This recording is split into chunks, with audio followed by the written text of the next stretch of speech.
Social media മുഴുവൻ ഇപ്പോൾ ചിന്നു പാപ്പു എന്ന യുവതിയുടെ മരണവാർത്തയ്ക്ക് പിന്നാലെയാണ്. യൂട്യൂബിലും ഇൻസ്റ്റഗ്രാമിലുമെല്ലാം തിളങ്ങിയിരുന്ന ഈ 25-കാരിയുടെ വീഡിയോകൾ കാണാത്തവരായി ആരും തന്നെ ഉണ്ടായിരുന്നില്ല. ഇത്രയും ചിരിച്ചുകൊണ്ട് സംസാരിച്ചിരുന്ന ഒരാൾക്ക് ഇത്ര വേഗം ഇങ്ങനെ മരണത്തിലേക്ക് പോകാൻ കഴിയുമോ എന്നാണ് ചിന്നുവിന്റെ മരണമറിഞ്ഞ ഓരോരുത്തരും ഇപ്പോൾ ചോദിക്കുന്നത്. ഇൻസ്റ്റഗ്രാം റീലുകളിലെ കുസൃതികളും കാസർഗോഡൻ ഭാഷയുടെ തനിമയുമായി മലയാളി മനസ്സുകളിൽ ഇടം നേടിയ ചിന്നു പാപ്പു എന്ന രേഷ്മ ആത്മഹത്യ ചെയ്തുവെന്ന വാർത്ത ആർക്കും തന്നെ വിശ്വസിക്കുവാൻ സാധിക്കുന്നുമില്ല.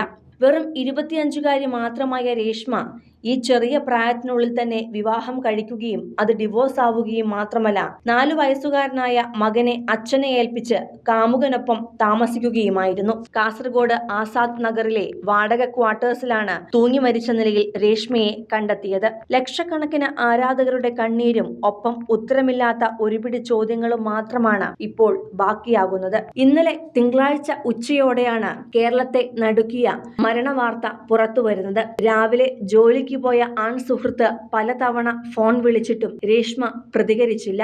ഉച്ചയ്ക്ക് 2 മണിയോടെ ആദ്യ കയറി മറ്റൊരു സുഹൃത്തിനൊപ്പം ക്വാർട്ടേഴ്സിലെത്തിയ ഇയാൾ കണ്ടത് ഫാനിൽ തൂങ്ങി നിൽക്കുന്ന രേഷ്മയെയാണ്. ഉടൻ തന്നെ ആശുപത്രിയിൽ എത്തിച്ചുവെങ്കിലും ജീവൻ രക്ഷിക്കാനായില്ല.